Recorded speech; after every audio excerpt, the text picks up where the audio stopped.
Bom dia, pessoal. Nós vamos começar então o nosso webcast.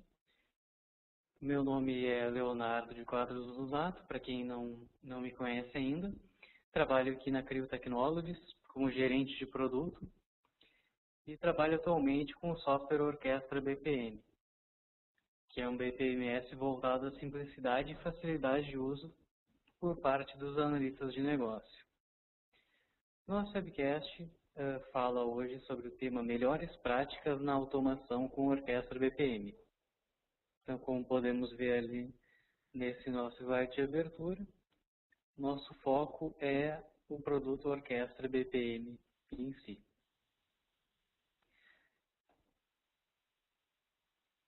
E esse webcast tem como tema, como título, o termo Melhores Práticas. Então, para a gente alinhar aí as nossas expectativas, o que significa falar em melhores práticas, né? Então, como nós vemos ali na tela, melhores práticas, método ou técnica que apresenta resultados superiores consistentemente se comparado com outras formas ou com outras técnicas. Então, uma forma de fazer uma determinada atividade de forma que nós atinjamos, então, um melhor resultado, né? Um resultado superior. Hoje nós vamos apresentar, então, 7 práticas que nós elencamos aí como melhores práticas, como boas práticas na automação e na modelagem também com a Orquestra BPM. É importante também dizer que essas boas práticas elas foram adquiridas conforme a experiência da CRIO nos projetos de automação de processos. Então é interessante também a gente levar isso em consideração. Então, primeira dica, nomenclatura dos elementos. O que significa isso? A primeira questão relacionada à nomenclatura dos elementos, quando nós estamos modelando o processo, tem a ver com o uso de colocar frases, colocar o nome das atividades no infinitivo nos nossos desenhos. Então, nós podemos ver aqui na tela, nós vemos no canto inferior direito ali, uma lista dos elementos do nosso processo que a gente vai utilizar ali. Então, tem ali aguardar recebimento, aprovar compra, aprovar cotação, cotar materiais, efetuar compra, revisar. E essa é uma das abordagens que nós utilizamos, colocar o nome das atividades no infinitivo. Mas tem também um porém com relação a essa questão, um detalhe pequeno, mas que nos ajuda muito, que é o que nós vemos agora nesse próximo slide, que é a gente numerar as nossas tarefas. Isto é, além de colocar aprovar a compra, eu vou colocar ali, antes desse nome T02, né, o T04. O que acontece? Conforme nós vamos modelando, nós vamos colocando um evento de início, a primeira tarefa, a segunda tarefa, a quarta tarefa e assim por diante. Quando nós numeramos, aliás, nós não numeramos as tarefas, como nós vemos ali, quando um usuário recebe aquela tarefa, ele apenas vê o nome ali, por exemplo, aprovar a compra. Ah, mas esse aprovar a compra é do início do processo, ou é do fim, ou é do meio do processo?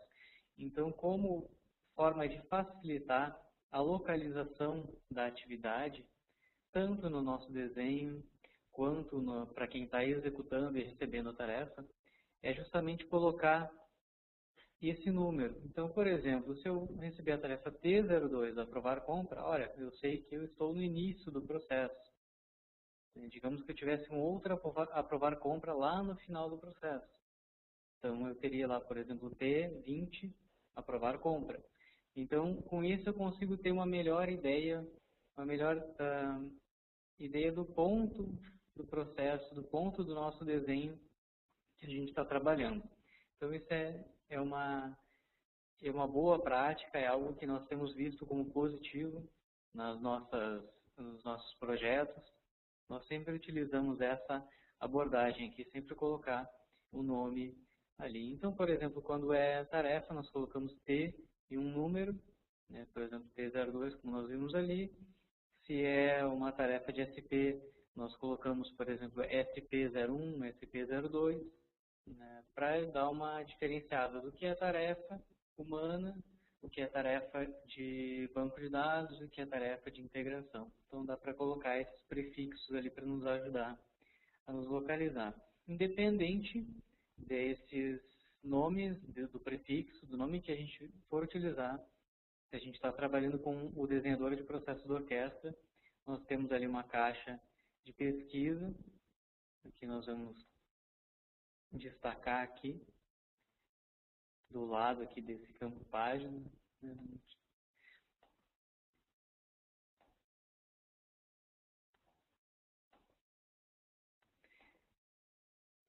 Essa caixa de pesquisa vai nos ajudar a encontrar, vou apagar essa,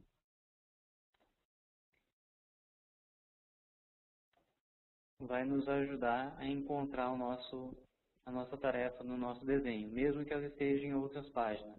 Então esse campo de pesquisa, ele funciona independente de qual abordagem de nomenclatura que nós vamos utilizar na nossa modelagem.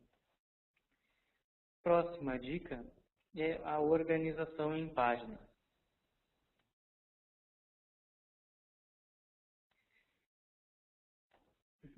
E é bastante comum nós trabalharmos com processos que são bastante grandes. Ou então processos que parecem pequenos, parecem simples e vão aumentando com o tempo até se tornarem um grande processo. Então, uma forma de nós trabalharmos com um processo maior é justamente a divisão dele em N páginas. Nós estamos vendo aqui um processo que ele está numa página única. Aqui nós estamos tendo a visão completa dele, porque ele terminou ali no fim da nossa página. Só que essa não é a realidade dos nossos monitores, dos nossos computadores, né? Nós vamos ter uma visão mais restrita. Nós, na prática, vamos estar vendo apenas um pedaço ali, no máximo até aquele primeiro fim total que nós estamos vendo ali. Então, esse primeiro fim total. Na prática, a nossa tela acaba mais ou menos por ali. Então, para facilitar a nossa vida, nós separamos em páginas o nosso processo. Aqui nós temos uma imagem dividida em páginas. Temos a primeira, a segunda e a terceira página do nosso processo ali na tela.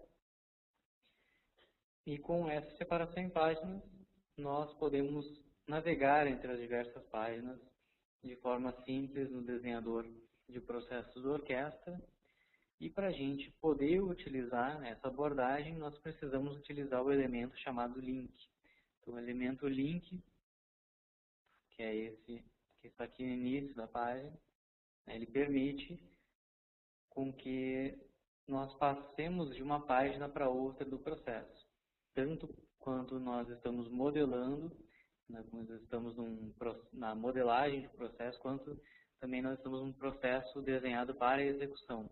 E esse elemento, ele vai permitir que o sistema saiba que ele tem que sair da página 1 e ir para a próxima página e continuar de lá a execução do processo.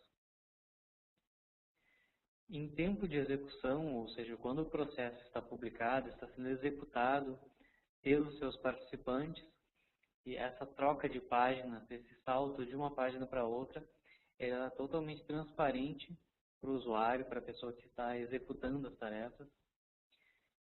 E vocês podem notar também que nesse slide aqui nós vemos o desenho de uma forma muito mais legível, porque em cada página eu tenho menos elementos, então isso também nos ajuda a dar uma melhor compreensão em cada página.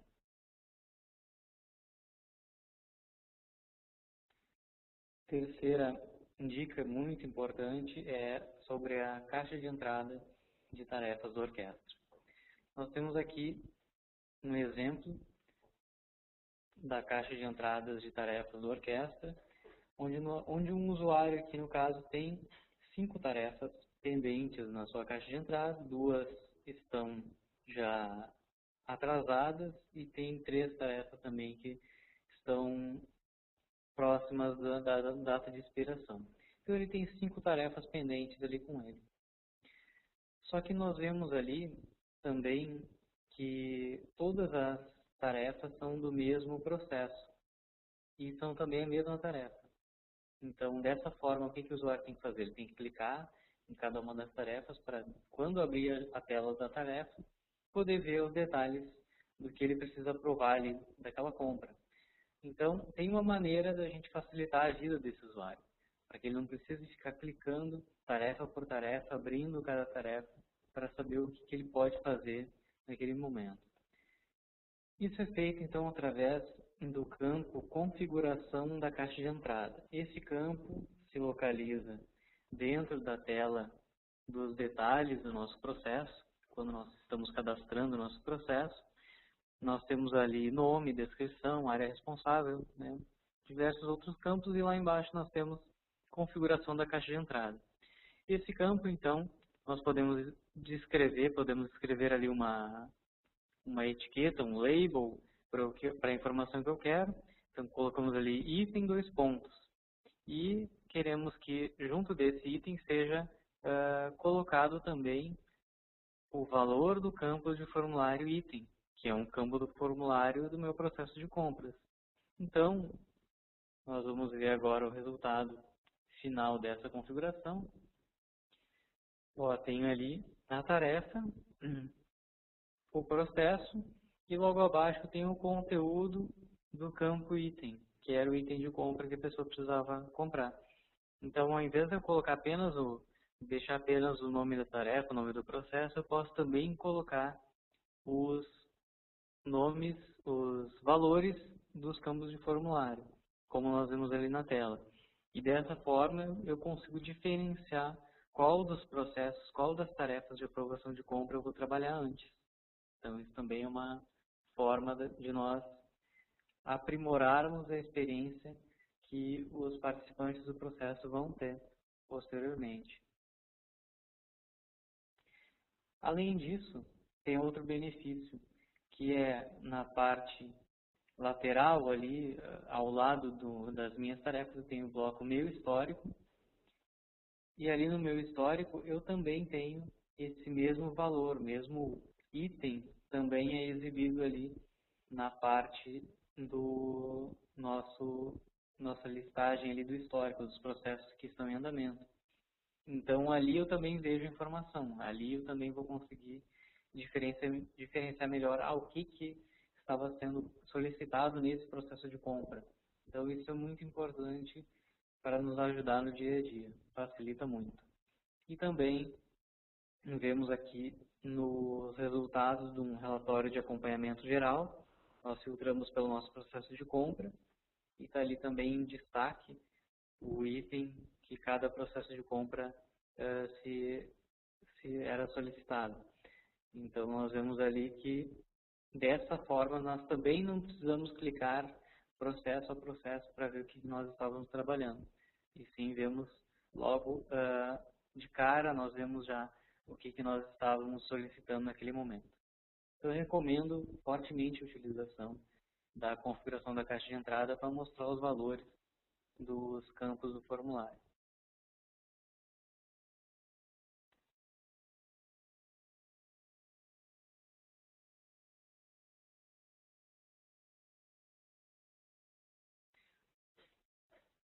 A quarta dica é, então, menos é mais, que é uma frase desse arquiteto alemão chamado Ludwig van der Rohe, que, então, sugere que, ao invés da gente utilizar mais e mais complexidade, que com menos coisas, com menos elementos, nós atingimos resultados melhores. Aqui nós vemos um exemplo disso, utilizando objetos, utilizando, na verdade, computadores, Nós temos duas marcas diferentes ali. Uma segue a filosofia do menos é mais. A outra não está seguindo nesse exemplo aqui que nós vemos. Nessa tirinha que nós vemos na tela, também é exemplificado o mesmo conceito. O autor dessa tirinha, ele colocou ali, então, no primeiro quadro, bem à esquerda, há um produto típico da Apple. Aí tem ali uma caixa só com elemento touch. No quadrinho do meio, um produto do Google. Então tem ali a caixa de pesquisa do Google e o botão Find. E, por último, tem ali o aplicativo da sua empresa. E está ali cheio de campos, né? A gente não sabe nem por onde começar aquele preenchimento ali, diversos botões, diversos campos. Então, esse é um exemplo, uma tirinha que foi feita e que acho que exemplifica bem aonde a gente quer chegar com o conceito de menos é mais.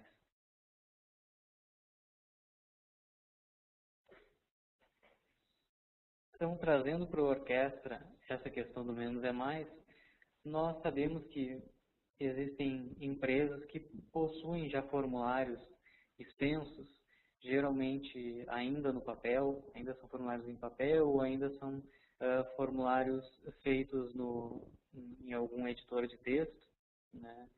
E essas duas, tanto no papel quanto no editor de texto, esses formulários eles têm que ter algumas informações a mais.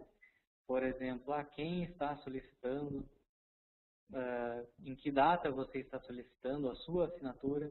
Então tem uma série de campos aí que são manuais e que quando nós transportamos para a orquestra, eles não precisam mais existir.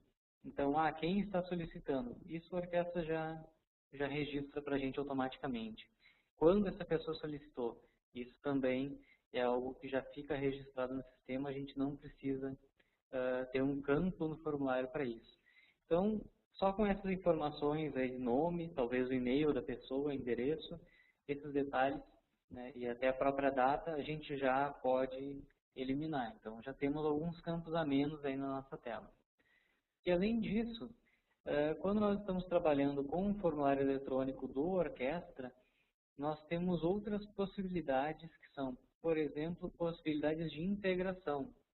Então, eu preciso saber, por exemplo, em quais cursos que um aluno está matriculado. Isso eu consigo trazer de informações via integração. Então, eu não preciso fazer com que este aluno que está recebendo esse formulário preencha todas essas informações novamente. Eu já consigo trazer essas informações. Então, nós implementando essa integração, nós estamos, claro, tendo um pouco mais de trabalho, porque nós vamos ter que fazer a programação dessa integração, mas para o usuário final nós temos um ganho grande, porque ele vai ter menos informações para trabalhar na tela, ou seja, ele vai ter menos campos para preencher, e com isso nós estamos automatizando parte do trabalho que ele vai ter, né? Ou seja, ele pode já abrir a tela, já ver os cursos que ele está matriculado, selecionar os cursos, e com integrações no próprio formulário da orquestra nós conseguimos aí facilitar a vida do usuário. E também facilitar a vida para a gente, porque em alguns momentos a integração é fundamental para a gente não ter inconsistência de dados, não ter duplicidade de dados. Então, com isso, a gente mantém essa integridade dos dados e também nós colocamos menos elementos para o usuário final e nós também considerando que menos é mais, né? Nesse caso, a gente tendo menos campos para a pessoa preencher, nós estamos beneficiando o nosso usuário.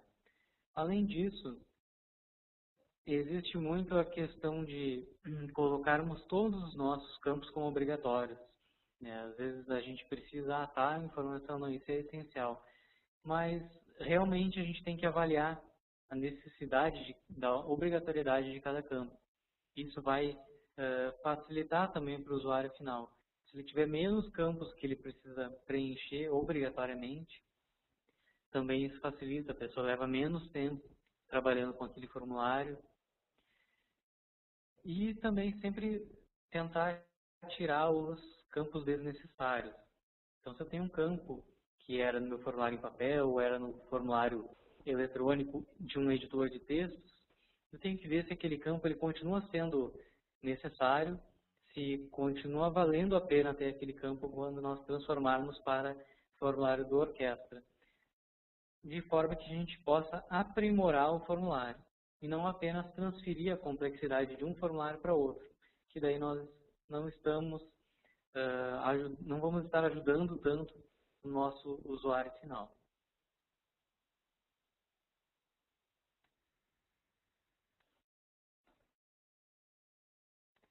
A outra boa prática é no sentido da ordem dos elementos e exceções. O que significa isso?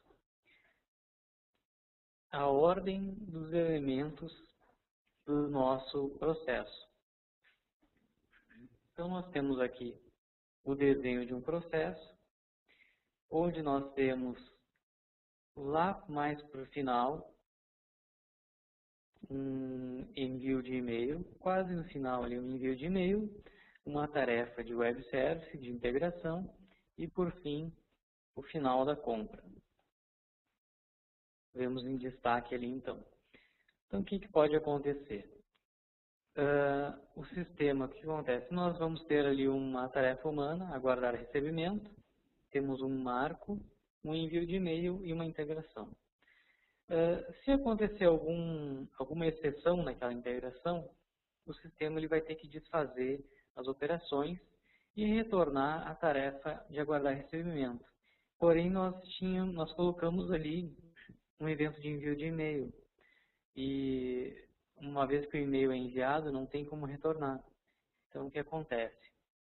Nós temos que considerar a possibilidade de ocorrer uma exceção ali e isso impactar no envio de e-mail de uma informação que ainda não, de um processo que ainda não continuou, ou seja, de um processo que teve que retornar a tarefa anterior.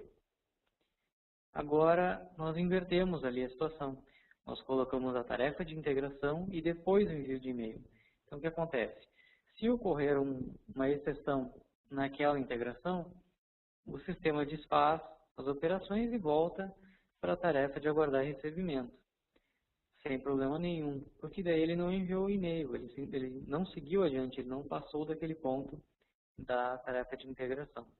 E se der tudo certo, ok, ele vai executar a tarefa de integração, vai enviar o e-mail e vai para o fim, normalmente. Então, a gente deve considerar um pouco essa questão de a possibilidade de ocorrer uma exceção e o que essa exceção poderia gerar de impacto no meu processo. Então, isso nós estamos falando ali tanto de tarefas de web service, como também com tarefas de store procedure. Toda vez que nós estivermos considerando ali uma integração que envolve comunicação com outros sistemas, nós podemos aí ter esse risco de ter alguma exceção. Por exemplo, se o outro servidor saiu do ar, né, já vai ocorrer não vai conseguir fazer a comunicação, eu vou ter que desfazer aquela operação. Então, nesses pontos de integração também é um ponto de atenção para a gente cuidar essa questão dos envios de e-mail ali, para o nosso usuário não ficar recebendo e-mails, digamos que ele um e-mail, ele no caso era um aviso de recebimento, ele ia receber um e-mail de aviso de recebimento e, na verdade, o processo não teria seguido adiante, no caso da exceção. Então, é importante a gente dar uma olhada prestar atenção nesses pontos quando nós estivermos modelando o nosso processo. E agora, boas práticas em projetos de automação de processos. Nós costumamos organizar os nossos projetos de automação de processos em etapas, e essas etapas compreendem ali mapeamento, modelagem, desenvolvimento e, por fim, a entrada em produção. Isso ainda é dividido em 3 partes, são elas alfa, beta e teste. O que significa, então, cada uma dessas fases? A fase alfa, o que é feito? Então, é feito o mapeamento, modelagem, e o processo é automatizado sem as customizações. Depois disso, é encaminhado para os usuários validarem o processo e fazerem os testes com o processo automatizado. Por que é feito sem customizações e sem integrações? Porque muitas vezes, no momento que é terminada a fase alfa e que o usuário começa a testar, esse é o primeiro contato que ele está tendo com um processo automatizado. Então, assim, muitas vezes o usuário está acostumado com o processo ocorrendo em papel, ocorrendo de forma offline, ocorrendo por e-mail.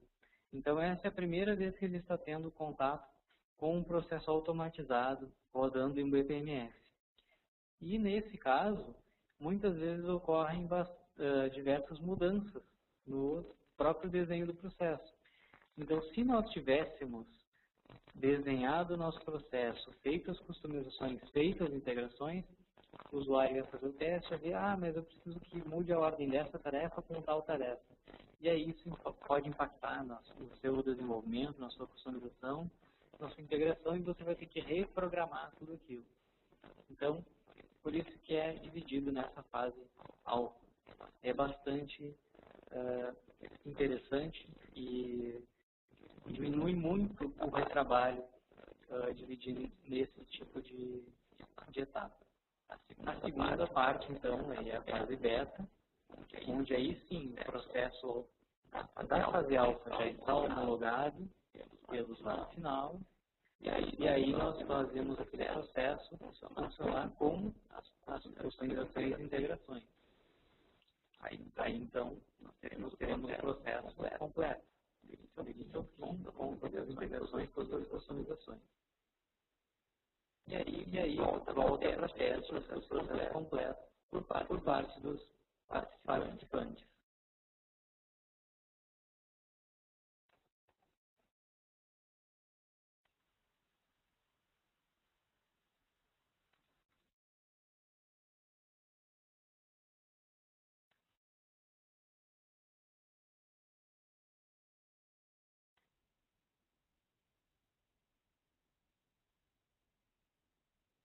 Nessa, importante também que essa é a nossa visão de como um projeto de automação de processos deve estar. Claro que a nossa visão, não. Quem quiser trabalhar com abordagem, uma abordagem mais tradicional, está totalmente livre, né, para fazer essa escolha, utilizar o seu abordagem. Mas nós entendemos que essa abordagem é a que tem dado mais certo.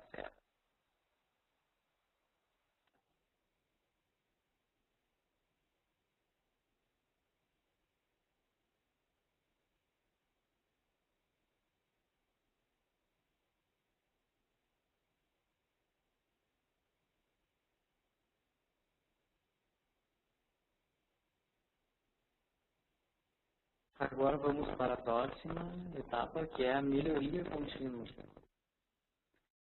Então, a melhoria contínua deriva do ciclo PDCA. Nós vemos aqui, então, o ciclo PDCA, Plan, Do, Check, Act, que significa, então, planejamento, execução, verificação e ação. E agora nós vamos ver também como que esse ciclo se encaixa em projetos de BPM. Então, a nossa visão é de que o processo, quando ele entra em produção, como nós vimos ali na fase alfa, beta e produção, quando o processo está automatizado e entra em produção, geralmente já existe uma série de melhorias que podem ser feitas nele. Porque é a primeira vez que está se colocando um processo automatizado, então é o primeiro contato dos usuários com aquele tipo de ferramenta, e quando o processo está sendo utilizado, os usuários já notam alguns pontos que pode melhorar tal operação, ou então, em tal tarefa já foi modificado o procedimento, não é mais dessa maneira, nós precisamos alterar para se adequar à realidade do nosso negócio. Então, essas mudanças que ocorrem no dia a dia do negócio, elas impactam também no desenho que nós automatizamos, e isso é positivo, porque possibilita a melhoria contínua. O que nós também verificamos é que nós trabalharmos com essa visão de melhoria contínua nós temos mais vantagens do que trabalhar numa metodologia tradicional, de dizer, o processo entrou em produção, agora não se mexe mais. Então é diferente. Num eu crio um processo, coloquei em produção e agora ele é estanque, não se mexe e não se pode mudar mais nada. E a outra visão é da melhoria contínua, de ter em mente que as coisas mudam e as coisas evoluem, progridem, e que nós temos que adaptar o processo em produção, trabalhar em cima dele para que ele melhore, para que ele fique readequado à realidade do negócio e então seja adaptado para essas mudanças. Depois que é feita essa adaptação, no futuro novas vão ocorrer e assim nós entramos nesse ciclo de melhoria contínua. Então nós, se tivermos essa visão, nós vamos conseguir compreender e aceitar melhor essas mudanças, ao invés de considerar apenas que o processo entrou em produção, agora acabou o processo, acabou o projeto, não se mexe mais nisso. Então, essa melhoria contínua, um projeto de melhoria contínua, ele agrega muito mais valor para todos do que aquela visão mais tradicional que nós costumamos ter aí com algumas experiências de outras áreas, né, que vemos por aí. Então, é essa nossa visão com relação à aplicação da filosofia de melhoria contínua em projetos de PPM, em projetos de automação de processos. Outra questão muito importante é aquele item ali do monitoramento, porque uma vez que eu tenho o processo automatizado, o meu BPMS vai gerar indicadores de desempenho do nosso processo. Então, a partir também disso, não só as mudanças no dia a dia do negócio, como também o monitoramento desses indicadores vão nos apontar, vão nos ajudar a identificar as possibilidades de melhoria, que também nós vemos ali no quadro da esquerda, no quadro laranja ali. Então, o BPMS tem essa grande vantagem que já faz parte já é um componente do BPMS ter esses indicadores, poder extrair esses relatórios e com isso também facilita bastante a identificação desses pontos de melhoria muito mais facilmente do que nós teríamos num processo offline. Né? Então, isso também é uma vantagem dos BPMS. E agora, uma última dica, também bem interessante, que é um artigo que nós publicamos no site da CRIO, chamado Melhores Práticas de Modelagem no Orquestra. Esse artigo, se vocês entrarem ali em Documentação e Suporte, vocês clicam aqui no menu Documentação, Informações Gerais, Melhores Práticas. Tem um artigo bem completo, com diversas informações importantíssimas para a construção dos nossos fluxogramas, construção dos nossos processos na orquestra. Tem ali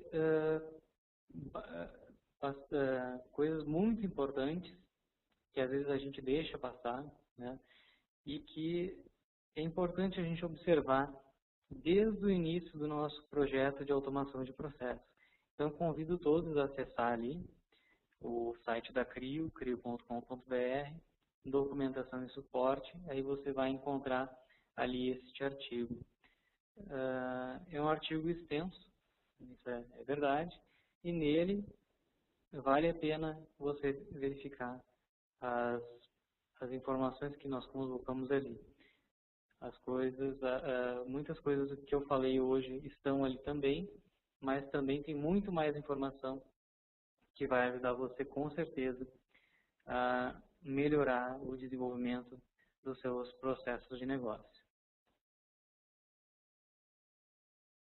Aqui nós temos os créditos das imagens e de algumas informações utilizadas então nesse webcast.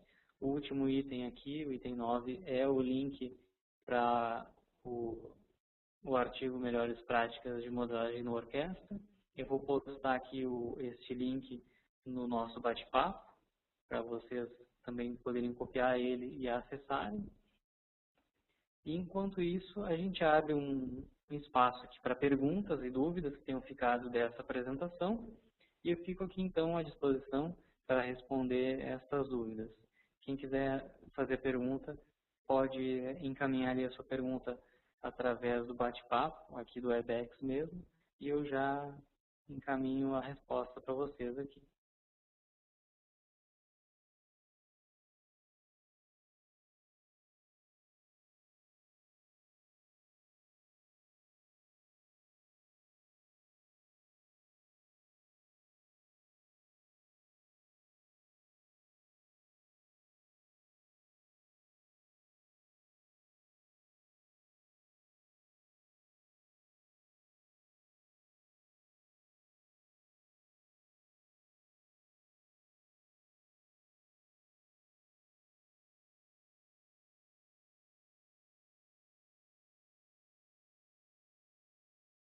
Então, pessoal, eu coloquei ali no bate-papo o link para o artigo para vocês acessarem, melhores práticas.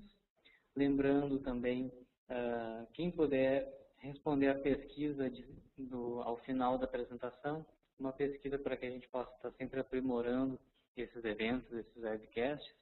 Então, quem puder responder essa pesquisa, por favor, responda.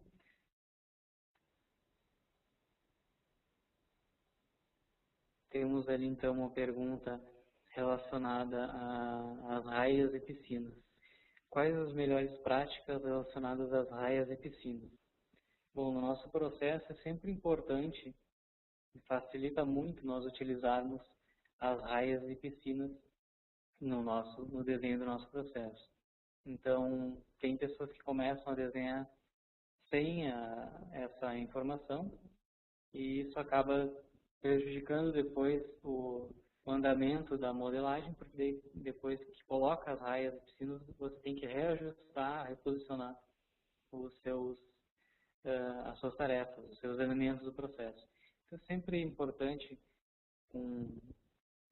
quanto for possível, já começar com definindo primeiro as raias e as piscinas, definindo então nas raias quais são as áreas, quais são os participantes dos processos e também separando então em piscinas as empresas diferentes que possam estar interagindo naquele processo.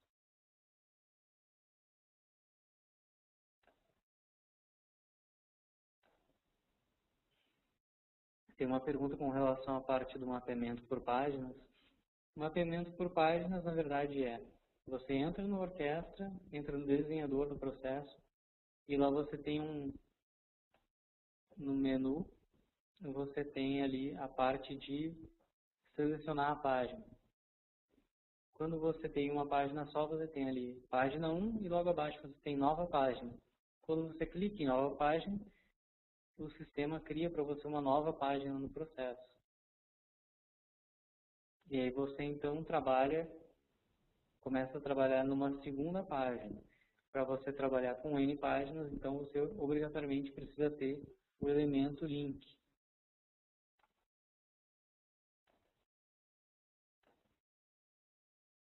Aqui, no fim, aqui no nosso slide, a gente não colocou essa parte do menu superior, que tem esse campo da seleção de páginas. mas procurem, quando vocês estiverem modelando, acho que aqui, esse campo página. Você clica ali e vai estar escrito página 1 e logo abaixo nova página. Então ali você pode utilizar essa funcionalidade do desenhador do processo. Algumas pessoas já estão saindo ali, então eu agradeço a presença de todos. Obrigado por terem participado do webcast da CRIO. Espero que tenham gostado e vemos vocês então num próximo evento da CRIO. E quem quiser ficar na sala, fazer novas perguntas pelo bate-papo, eu continuo aqui para responder as perguntas. Quem quiser fazer perguntas posteriormente, em outro momento, eu deixo aqui o meu e-mail. Quem quiser enviar alguma pergunta para mim pelo e-mail, também pode utilizar ali o meu endereço. E quem estiver saindo, mais uma vez, muito obrigado e até a próxima.